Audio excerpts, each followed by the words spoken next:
got my first credit card when I was 16. Shout out to my parents.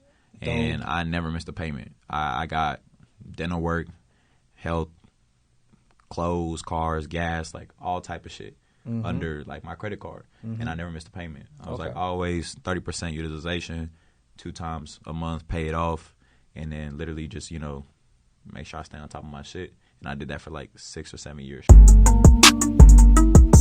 What's up with it, man? It's the kid Pushmanmitch, host of the No Fluff podcast. You know what time it is, man. It's the kid with the drip, the kid with the swag, the kid with the back. No, yo, what's up? I got my brother, special guest, Goat Vic in this joint, super entrepreneur, Mr. Everything, self-proclaimed financial influencer, not advisor, but he can give you some good advice. Nah, for sure. Okay, for sure. Cool. So, dog, Vic, I appreciate you for having me.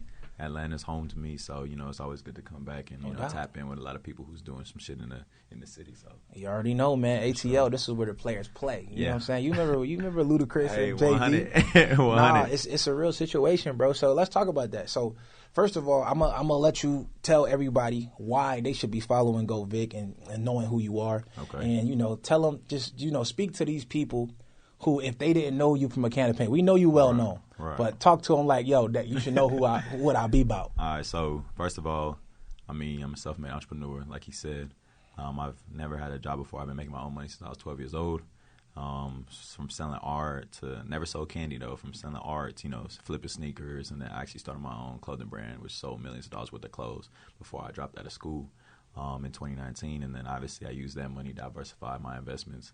Got into exotic car rentals, got into the Airbnb, got into the real estate, taught myself how to trade in the stock market. So it's really just been a journey where I've been able to, you know, diversify my income and now have 16 sources of income. So you believe in multiple sources of income? Nah, it's mandatory, bro. Damn. All right, so they always said like one source of income is too close to none. It's too close to zero. Exactly. So that's dope, bro. And I'm proud of you, bro. You a young killer, man. I remember when I was 25, I did not have 2 nickels to run together. I was working at the jail, you know what I'm saying? I literally was motherfucking, and I remember 3 Northeast. That's like my job. Like I was working in jail, but my section was 3 Northeast. Mental health, 23 and 1. Damn. Like they don't come out. They stay in their pod, their cell for 23 hours. They come out for 1 hour every day. That was my section. Right. And you know, I couldn't imagine being able to say I'm a multi-millionaire. I'm a influencer. I got Lambo. Impact. So you got a Lambo look almost exactly like mine. Yeah, I do. I got the same black yours. I just bought it a couple months ago. So when I came out here and I seen yours, I was like, oh yeah. But mine's was a little bit different though. You got the wide body, you know. I didn't want to go wide body. Yeah. I didn't want to wait. I didn't want to wait 8 weeks for my car to get done. So this is a little bit different, but yours is dope, bro. Yeah, for sure. So all right, let's talk about how important or what's the difference between that you've noticed since you've been able to own exotic cars and you've been on both sides of it. Right. You've been able to own exotics and not. What's the difference you've noticed that how people treat you versus when you drove the regular and now an exotic? I'm not gonna lie. It was a weird transition period because, like, the first car that I actually bought for myself was a 328i. That was 2017. Okay. So that's when my brand was like actually popping off. You know, I was making some cash, and I was just like, you know what? Let me treat myself. Let me give myself a little trophy or whatever, right? So having a brand new BMW in college, people was already looking at me a certain way. Okay. So I was used to it up until I went and got the i8 like a year after that. Got the i8, and I literally just got out of school. So everybody was like, oh, like, he not just selling clothes. Right. I'm just like, no, I'm just selling clothes. I'm just selling a lot of motherfucking clothes. Yeah. You feel me? So, and then after I got the i8, I got into the exotic rentals. Mm-hmm. So we pushing Lambos to the car wash every day. You know what I mean? This is by the time I couldn't afford one, but I was very much so used to it, and I was very acclimated to like that society or that. So what tax made you bracket. get into the exotic rentals? It's a funny story. So shout out to my boy Edikin out in Houston. I was out there working with Edikin, and I had the i8 at the shop one day. And it was a whole bunch of dudes that pulled up. I think it was like a Thursday or Friday night because it was popping. It was popping. A lot of people walked into the shop. I was like, whose i8 is that outside? Edican had some, white, regular stock out i8s. I had the, triple black i8. It was the only satin black i8 in Houston. Right. And everybody was like, oh, shit, like, I want to get in that. Right. And I was just like, yeah, there's no way I'm renting my car out to some strangers. You know what I mean? My shit going to come back in pieces. Right. So that's what I thought. There's risks, but at the end of the day, I was just like, yeah, I don't know about that. But so long story short, we was on a pool table when I was losing money on a pool table. And the dude I was playing with, he was like, you might as well go rent your car out to get that money back. So everybody started laughing. I'm just like, damn, like, that's low-key a good idea, Right. So I walked outside. I said, which one of y'all want the i8? And this one dude was like, yeah. And I was like, shit, you give me $1,000 a day?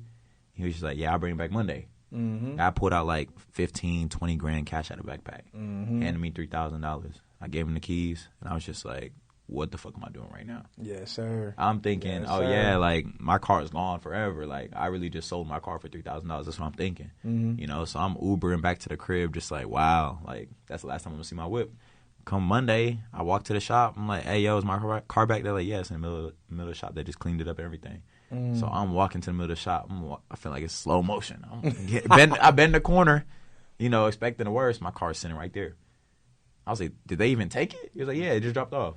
I'm like, oh, no way. I still got the 3 bands on me. Like, this is crazy. Crazy. You know, so I'm like, okay, so buy things that people pay you to borrow. That's the name of the game. Exactly. So after that, I started going crazy. That day, I left, went to dealership, bought a Range Rover. Next week, bought a Maybach. So. Well, how you buy them? Let's talk about that. Oh, yeah, I mean, so I was, you know, definitely going by the books, filing my taxes, doing everything. It was more so like personal purchases. It was very premature because, you know, I was excited. I didn't really like, oh, let me go run and get an LLC. I'm going to just put it under my name and then see, like, whoever wants to grab it, know the climate, and, you know, check the temperature, basically see, like, what people want, you know. So my credit score was like 800 something. And, you know, obviously I was reporting making, you know, decent money with the clothing brand. So I walked in there, it was like, yeah, you can get whatever you want. They ran my shit. So I was putting these cars under my name.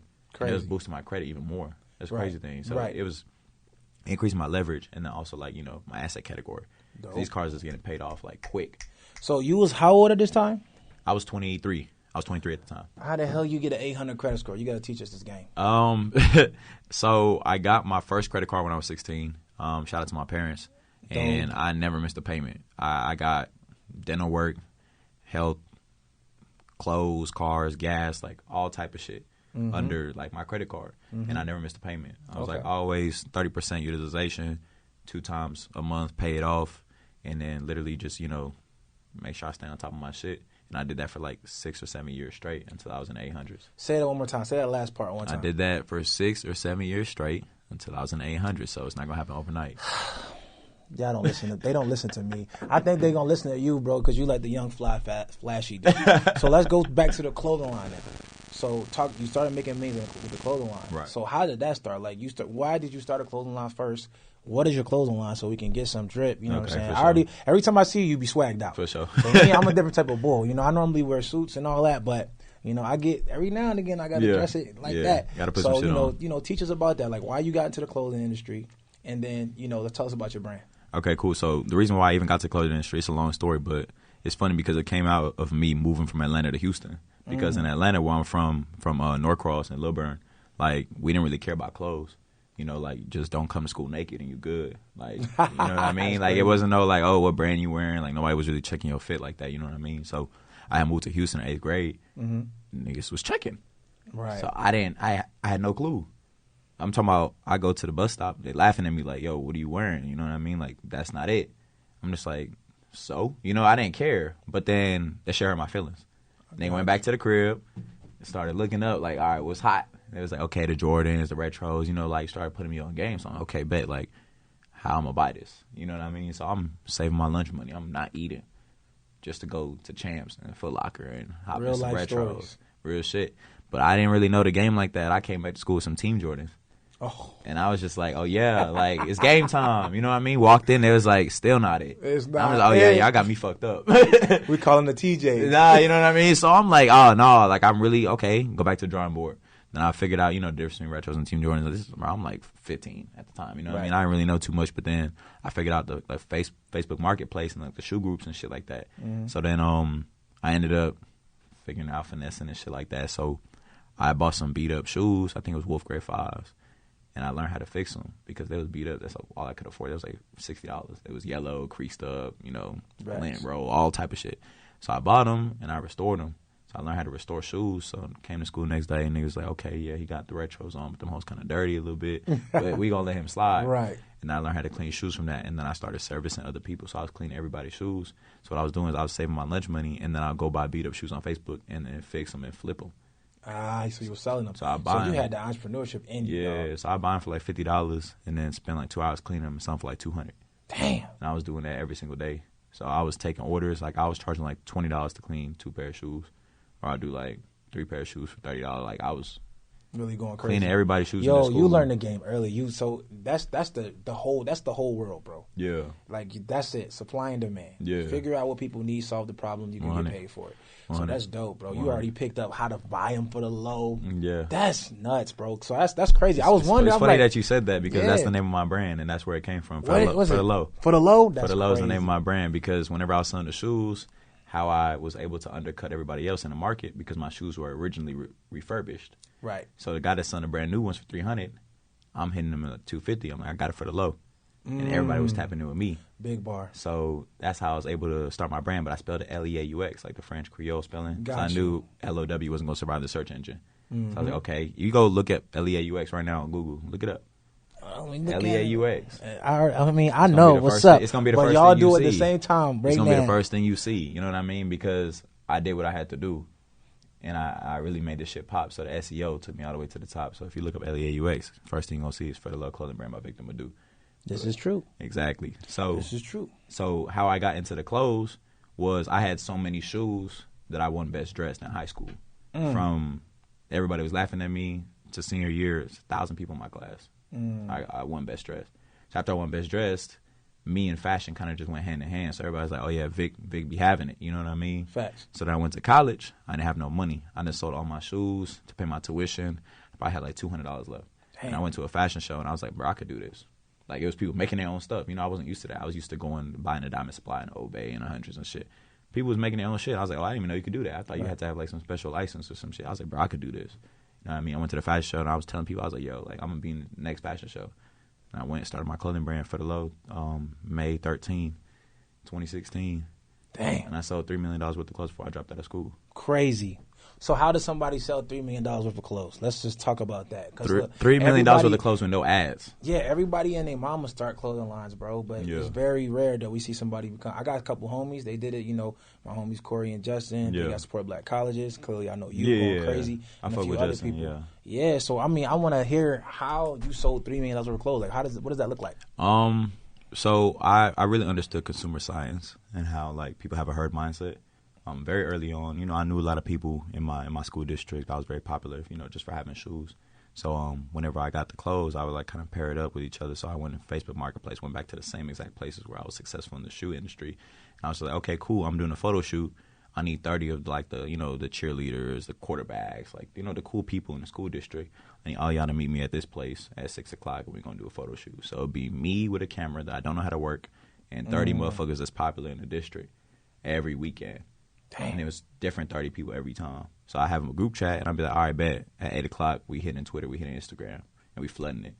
So you got all of them posting at the same time? Everybody posting at the same time. Player. That's and power, entire bro. state is like, what the fuck is Lux, and why wasn't I invited? Yo, that's know what crazy. I mean? That's power. So it was more like a psychological thing. Instead of like, you know, getting sponsor ads and slapping it in front of everybody's face. It was more so like, if you know, you know, and why don't you know? You better get with the program. I like that. Then everybody started buying it. I sold 100 of the exact same hoodie in different colors.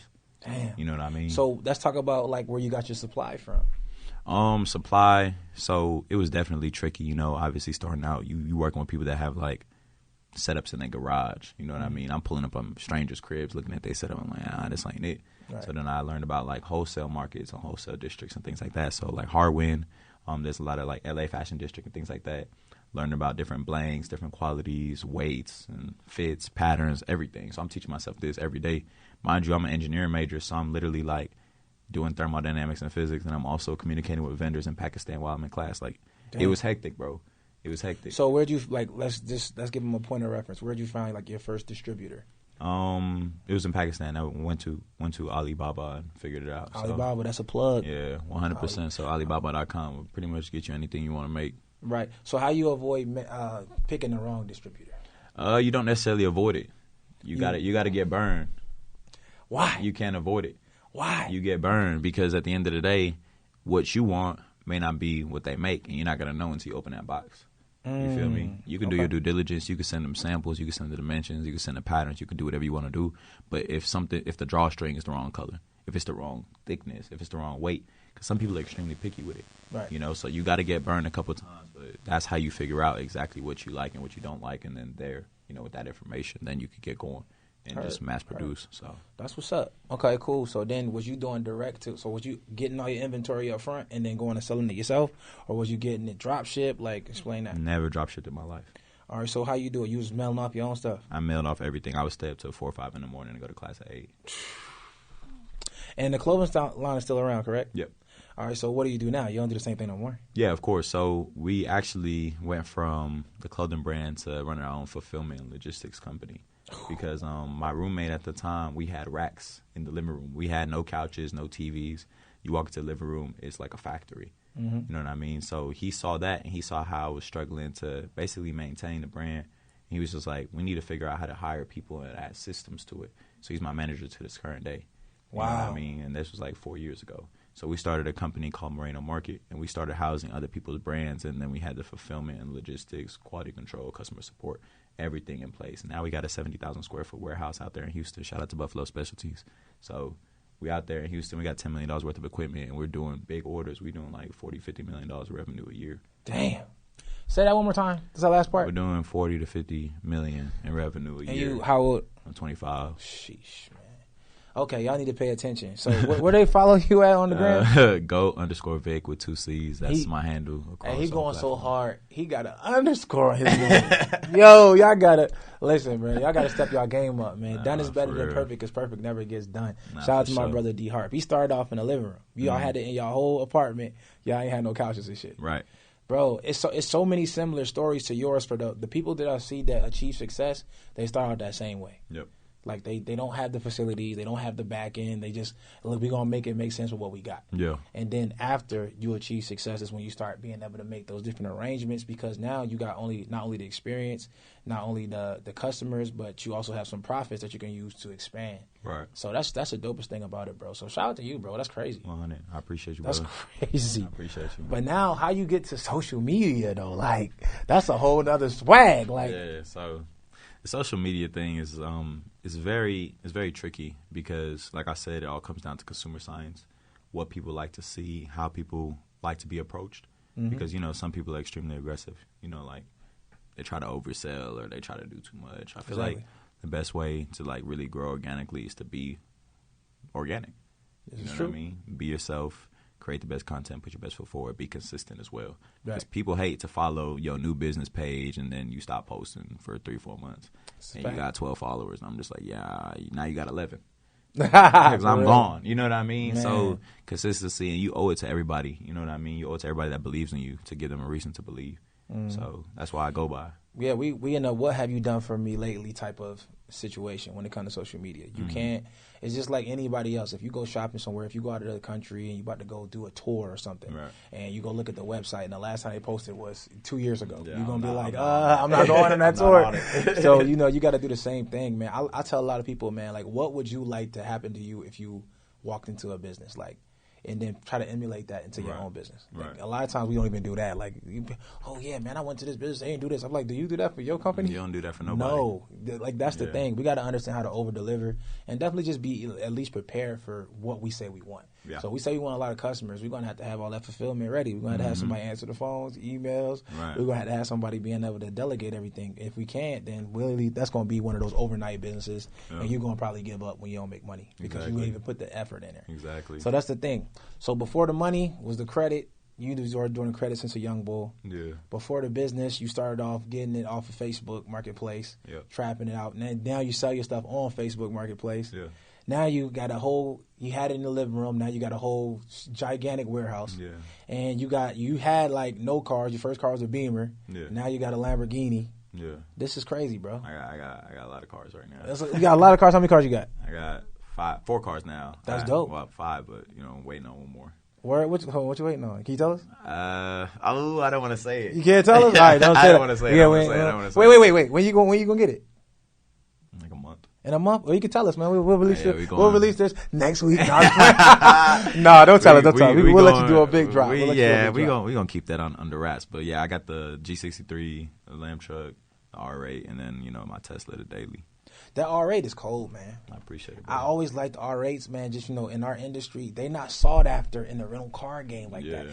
people who love cars, they know it's like the same as a Huracan. Right. Actually better. It's the Same luxury, engine. But it's better. It has better features. Yeah. But the thing is, like, when it comes to the The rental appeal. car game, they ain't gonna check for the R8. I got my SEOs right together on my rental car joint too. For sure. So they don't never look for the R8. If somebody even say R8, I would know. But Yeah. they don't even come at it. But Yeah. the car enthusiasts, Yeah.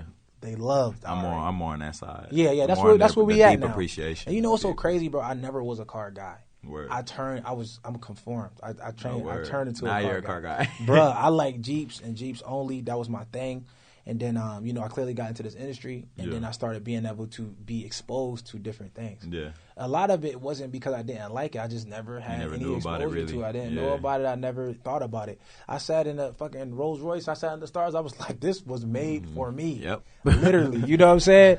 Same Yeah. thing with Lambos. Like, I know I don't like the Lambo coupes. Like, they're cool for other people. The pull up is crazy. The Yeah. prestige is crazy, but it's uncomfortable. Yeah. Yeah, no matter if you're tall or short. I'm tall, but it's uncomfortable for somebody who's short. Yeah. So I don't like that. I don't want to have to, if I go out on a date with a chick, I'm like she gotta- 5'10", 5'11". That bitch tight. Yeah, You know like what I mean? it's not it. So me having to get my girl out, she got to crawl out the motherfucker. Yeah, she can't wear a dress she for not. real. So I'm cool on it. So me, I'm a lamb truck boy, if anything. Yeah. Other than that, I like Rolls Royces. That's my swag. And it's still Jeeps, but I love Rolls Royces. Got to keep a Jeep on you. You dig what I mean? I'm gonna keep. I can't even sell my joint. Like people, like I got people offering me top dollar for my Jeep. Gotta keep it on you. And I'm like, nah, I'm gonna cuff that joint, man. Yeah. And you rented that this weekend, so I Yeah. appreciate you, my Yeah, boy. I 100, appreciate the business. 100. Definitely didn't come through, ask me for discounts, nothing but respect. So when I come to Houston, I gotta grab something. Of course, brother. For the streets. Of course. And then after that, you ain't gotta pay me no more. then I square. Then I take care of you and we Gucci. For sure. No, that's how it go for me. Like I love people who like it's just like it's an ode to. Like it's like you letting people know that you respect them. Right. That's how I feel about it. Like I had to get better at receiving too, because people try to give me stuff and I'll be like, nah, I want to pay to show you that I respect you. Yeah. You can give it to me later, but at least let me, when I come through, Yeah. let me come through and let you know that I respect your swag. I know Right. this is a business. I know you make money off this. So let me come respect that. So I Right. come through and drop you with or it's a stack, whatever. And then the next time, if you want to look out, I'm going to let you for go sure. ahead and give me that gift. But no, it's something that's for real. Like I definitely appreciate when people do that. So I already knew that I rock with you when you did sure. that. You may say, hey man, take care of me. Let me get the, bro, you know how many, I know people do that all the time. Nah, that shit dead to me, bro. Yo, it's Yeah. like people don't understand what a discount and offering a discount is. That's the difference. It's a difference. Yeah. Like, yes, I do discounts, but if I don't offer it to you, don't ask me Then for there's it. a reason why. You feel me? Yeah. Like, I'll give a discount to anybody who's ever spent bread with me. Yeah. But if you ain't never spent bread with me, why you? Well, come on, bro. I be ready to pay because I expect people to be ready to pay when it comes to things I do.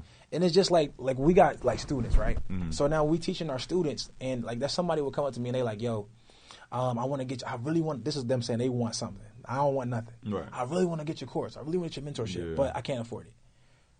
Why you won't just teach us for free? I'm like, all right, cool. So I teach you for free, and then every customer that comes up, they ask you to get it for free. You gonna like it? Yeah. They're not gonna fuck with You it. ain't gonna fuck with it. You ain't gonna even like that. But that's the energy that you put out into the world. So I always tell people the energy that you give to the world is what you're gonna receive. If you 100. give, you constantly gonna be getting things in return, right? And you take, shit gonna be taken from you all the time, over and over again. So I'm real advocate of. I like they pay that energy for it. So if I go see somebody I shot with you, I got to shot with you. You can look out for me. My videographer, Yeah. I shot with him, and then he's like, yo, I want to do this for you. Do that. All right, cool. I'll take the free joints. But I feel good if I came at it that way. Exactly. You feel me? And that's just what everybody should do. It's a common courtesy. Pay respect to people by paying them. Yeah. If they look out, let them. Because it also is a thing we got to get used to, too, like being able to receive. I struggle with it, but I'm taking people's opportunity to how good it feels when I give stuff to people. Yeah. If I give a gift to you, like let's say if I just hey man, take the Lambo for the week, man, that's for you. Yeah. Like I feel good knowing that I looked out for you. Right. But if I say no every time somebody try to get something to me, I'm taking that feeling away from them. Exactly. You feel me? Exactly. So that's the thing, bro. So Exactly. but at the end of the day, bro, like your story is so dope to me because not only because you're young, but just showing that you didn't come from having it already. Right. And as far as fashion, like you wasn't even a fashionable type cat at first. You ain't care about it. Right. And now you swagged up. Like I see Travis Scott's on. You know what I mean? You got your own shit on, going crazy. So that's the thing. Like people think that you already have to be born with this stuff. You got to already know these things. But we are all victims of what we don't know. Right. So it doesn't have to be one size fits all. The problem is if we stay in the ignorance, stay in the not knowing. Yep. So we got to get into these realms. I talk about it all the time, and I want to ask you about it. Like mindset. People think, like I hear a lot of coaches teaching this. I hear a lot of millionaires and billionaires speaking. They always say, "Oh yeah, I had to change my mindset first. I had to change my mindset first." But really, that's the second step. Yeah. The first step is to change your environment. Mm-hmm. Why? Because I can't just say, I'm changing my mindset right now. I can't just Yeah. boop, boop, boop, boop, boop, change Yeah. my mindset. It don't work like that. My mindset is basically based off of my environment. So I can tell that that's your case by just listening to your story. Your environment where you was from out here in Georgia was no fashion. Yeah. You nobody ain't give a cared damn about it. Right. But when you change your environment, your mindset around clothes and how you thought about them changed completely. Exactly. So that's literally for everybody. So how do you feel like your environment helped your mindset change? And then when your mindset did change, how did that help you to be able to progress to where you at today? Yeah, so definitely, like you said, even moving from Atlanta, like moving to Houston, it's very fashion forward. It's a part of the culture. It's damn near engraved. Like if you don't got it on, then you might as well just stay at the crib. Crazy. You know, so that competition and that pressure pushed me to actually like engage and learn and, you know, teach myself overnight like what's hot and what's not. So I'm really competitive, you know. So when it come down to like oh, who gonna be best dressed, I was like, y'all are crazy. Y'all are crazy. You know what I mean? Like Right. just write my name on the ballot. You know what I mean? Right So now. I took that shit serious, you know. So the fact that I did take it serious, it forced me, like I force-fed myself a lot of information and Right. educated myself to the point where I was able to actually start my own brand and, you know, be successful and get to the point where I'm at. So had I not moved, I don't think I would be in this position. So Crazy. it definitely is like, you know, your environmental shift and the proximity to the things that you consume Right. on a daily basis For sure. that then lead into your mind. Because like you said, you can't just wake up and be like, I'm not going to think like this anymore. Yo, You it's know what I crazy. mean? People You- really think they can, though. You can't. You got to be around shit. Just like you. Like even when you said like, yeah, I like Jeeps, and then I hopped in the Rolls.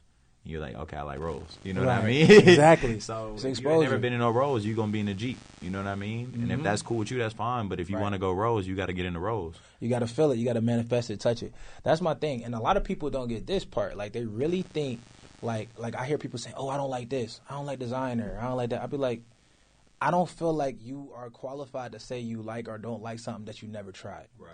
You feel me? And Right. a lot of people do that. They're like, oh, man, I don't really rock with that. I'm like, why? Yeah. Oh, I just don't ever do it. You ever tried it? Nah, I never tried it. Well, Yeah. you don't know. So You don't why know. speak on it? Yeah. Because the problem is, like, we have a issue with that. Like, we literally feel like we need to speak on things that have nothing to do with us. Right.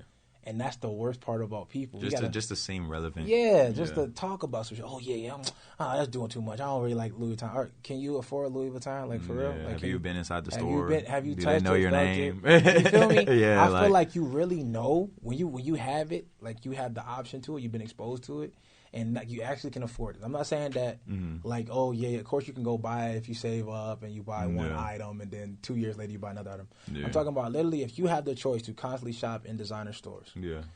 And now you have the option of wearing what you want, not Yep. what you can. Because Yep. we all are doing what we can Right. until we can do what we want. When you Right. achieve financial freedom and things of that nature, you can do what you want. Exactly. So most people, they do what they can. They drive in the car that they can. They live in the house that they can. Because Yeah. if you had all the money in the world, you're not going to live there. Yep.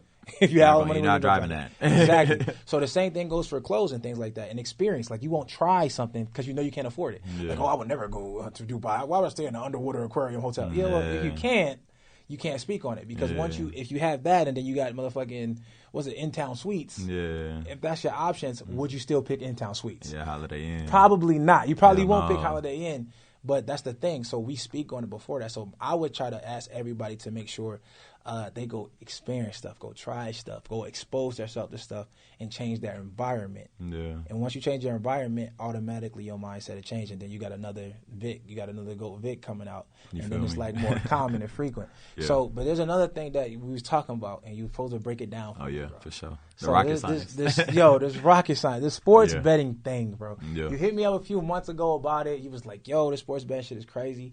So you got to tell me what is going on with it, bro. What's up with the sports betting? Yeah, so I learned sports betting a while back. One of my boys had put me on, called me, gave me the whole rundown. I was just like, people really do this for a living. He was just like, yeah, bro, like people survive off of this. And I was just like, man, I'm making money right now, so I might as well, just dabble. I think for the first 2 months, I probably lost like 20,000. You know, just learning fees.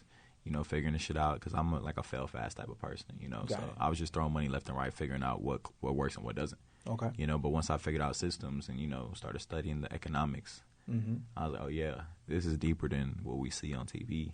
Right. You know, so I started noticing different things I could catch, and all my friends, they was just like, yo, like, send us the pics, send us the pics. I was like, damn, I can't send 40 dudes the pic. You know, by the time I get to the 38th dude, the shit done changed. Right. So like, I'll just make a group, you know. I'll make like a group chat, and whatever I see, I like it, I'll just put it in the chat, and y'all can eat. I'm talking about we was free bands. What? Free bands. Okay, like so while. break down the science between, make it so easy a little kid can do it. So I'm going to make this man break it down for y'all. I got you. Because I don't know what he's talking about. I got you. And I want y'all to know and me to know. So let's go. Tell us. Okay, cool. So there's a lot of different things that go into it. It's not necessarily something that we'll be able to, like, you know, completely digest, but I can give you the basis. So give me the basis. Vegas is responsible for all the payouts and the lines and posting pretty much like what you can bet on. Mm-hmm. So like the Rams winning the Super Bowl or the Packers beating the Bills, you know, like head-to-head stuff. There's a lot of different nitty-gritty things that get really specific, like this person's going to throw for this many yards, like a whole bunch of shit, right? So, for example, last night's game with the Colts and the Broncos, I know you noticed that there was no touchdowns. It was 7 field goals back and forth because there was so much money on certain players to score touchdowns and certain money on certain, you know, quarterbacks to throw touchdowns. It was 2 interceptions both ways. Right. And nothing but field goals. Everybody thought the game was going to go over a point total. I think the total was 42. And I think 12-9, that's like 21. So it's half of that. So basically, like, it was so far gone from the target that everybody that put their money in on a no-brainer bet lost their money. So Vegas ate well. So what I will say is, like, if us three in the room, right, you put $1 million on the Broncos winning, and you put $1 million on the Broncos winning, and I put $20 on the Colts winning, who you think Vegas gonna want to pay out? You. They want to pay me because they don't want to go $2 million in the hole. Right. They want to go $20 in the hole. So now you got to think about the populations of these cities. You got to think about the Minnesota Timberwolves versus the Lakers. Everybody in L.A. going with the Lakers. But guess what? Everybody in L.A. rock with the niggas in Houston. Houston going for the Lakers too. New York, everybody Lakers. You look at that at face value, you don't care who playing. You know the Lakers. The girls, you know, no offense to the women, you know, they get into sports betting. You hear the Lakers, you're like, oh, I know that team. I know LeBron. There's so much money leaning that way. So Lakers on the $2 million side, and the Timberwolves on the $20 side. You feel me? So so Vegas is normally going to go with that side, and you go with that side too. Yeah. So I go against the grain. Well, we go against the grain. You know, I got a little team of guys that we do certain things. So, for example, we did catch another good line. It's like games that are circled. We're like, circle pretty much means like, okay, we're going to keep an eye on this one. So, for example, like baseball, the lines, there's like runs. You know, baseball has runs. It's not like points and shit. So they'll be like, okay, the line today is over under 8 runs for like the team total. And some of these teams be having 8 runs by themselves. So you're like, okay, over under 8, that's pretty average. You know, it can go both ways. And then 2 weeks ago, it was the lowest line that Vegas ever put out. It was like over under 5.5 runs ever. You can get that in one inning. But it was the lowest line Vegas ever publicized. The entire world took the over. And I was like, this game's going under. It's too low. It's too low. It's too low. Would you rather jump over a penny or jump over a car? That's crazy. You're jumping over the penny. That's easy. Jump over a car, you might get clipped. So how does the profit work? The profit for who? For when you bet, if you go with Vegas, right, and you're going against the people, the majority, how do you make the profit? Like once if you go with the house and the house wins, how does that make you make money? So they pay you out based on whatever the payout is. Obviously, the less likely bet, which is what the house wants, is going to pay more. But it's like the amount of people is so small, so they don't mind paying it. You know what I mean? So the people that bet on the over for that game, like the 5.5, they got burned. But let's say that burn was $500 million. But then the people that took the under, which is me and my homeboys, our payout's probably like maybe $50K. That's crazy. You feel me? That's crazy. So Vegas gonna wire to 50. You know what I mean? That's crazy. So what's the most you made from doing this? The most money I ever made in a day was $44,000. The most money I ever made in a month was $363,000. But after I made that $363, Bovada, which is the platform that we publicize our bets, they banned my account for 4 days. Why? I was hitting them too much. He's going crazy. They said he's doing something different. I had to submit all of my social security, passport, all of that. They're like, yeah, you in there. you gotta start paying taxes. Going crazy. He's like, we gotta make sure you on our W-2. So when you gamble, do you need to start a business for this, or how does it work? You can do it under your name. It's just capital gains, you know. It's just other income, you know what I mean? You just put it in your categories under income, you know. So you're going to pay like 35-40%. And he just broke down the rocket science and made it seem very normal. Yeah. For me, before he just said that, I had no idea what the hell he was talking about. My dad is a career gambler, so I'm sure once you would have just said that, like even just saying that you betting and what you doing, going with the house and things of that nature, he was like, oh, I got you. I see what you're doing. For sure. Right, but, you know, it's a new wave. I think what makes the wave crazier is that we have like social media, we have instant information, and like groups like what you can have a lot of people being able to capitalize, and that's I think what makes it dope. Right. So let's talk about you know, how they get involved with you and like what all the things that you offer, because you know, my thing is always to make more offers, and if you don't make them, they don't know what the fuck you got going. Exactly. On. So tell them what the fuck you got going. All right. So for the first thing, I basically went based on all the things that I personally have experience in. I have a clothing brand group where, you know, we build out your website, build out your graphics, logos, and then I do like a marketing consultation with you. So the clothing brand group, I think, is $40 a month. You come in there, you know, you post your designs, people in there judge it, and, you know, it's just a small community for people to actually, you know, get their vendors and get everything they need. So basic resources. We also have the stock trading group. I taught myself how to trade stocks in 2017 when I was in college. I got dudes that's in there making $200K, $300K a week trading stocks. So I got the right guys on my team, you know, dishing out picks. So we have another group like that. That's another $40-50 a month. The big group, we got about damn near 8,000 members in there. That's the sports betting one. So that shit done blew up. Sports betting is crazy. Yeah, sports betting blew up because the thing about sports betting is you don't got to learn the stock market. You don't got to learn trades, you know, like all the lines, support, resistance. You don't got to learn how to chart. You don't got to learn how to wake up and, you know, read the market. You don't got to learn none of that. Right. You wake up, you see the pick, you take the pick. You know what I mean? So a lot of people gravitate towards that because it is definitely like, you know, the learning curve is a lot lower. Right. You know what I mean? It's easier to jump in and, you know, immediately make money that same day. Gotcha. So versus stocks, you know, people, they shy away from the hard work, but, you know, that's expected. Exactly. So they also have the Forex chat. So if you want Forex signals, we got that as well.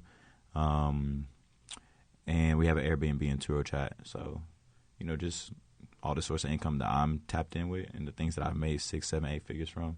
Those are the only things that I'm providing. I want to just get on here and just teach somebody something that I learned on YouTube. So I like that. I gotta walk it how I talk it and talk it how I walk it. You feel me? Bro, it's a real difference between that, man. I teach people about a class and a master class. The difference is a class is just is teaching you general information that can go to any person. A master class is speaking from experience. Right. So I can send any teacher all across the globe and the professor to teach a class. They can get the book, they can get the curriculum, they can teach you. Yeah. Now, they're not going to teach you what they did personally. That would be a master class. So that's what you do. Yeah. I like it. Okay, cool. So where do they go to find it? I'm going to drop the links right below this episode. Let's do it. Where do they go? If you want to go get in any of my classes, you can just go to my social media page, hit the link in my bio. My Gumroad is going to expand, and I literally have all my courses on there. If you don't want to do a class or have a monthly subscription, you can just get the PDF. So we have $5 PDFs, and it's literally not going to hit you over the head. So there you go. Y'all heard what we said, man. So my boy, the GOAT. My dog. Vic, the GOAT. You know what time it is, man. No yes, fucking sir. podcast. Yes, sir. Fire episode, man. Make sure y'all tap in with my boy, man. Like, comment, subscribe, share this everywhere. We got to get the information about this sports betting and my boy. Oh, my God. He just schooled me, man. It's over with, man. You know what time it is. See y'all next week. Sir, we out.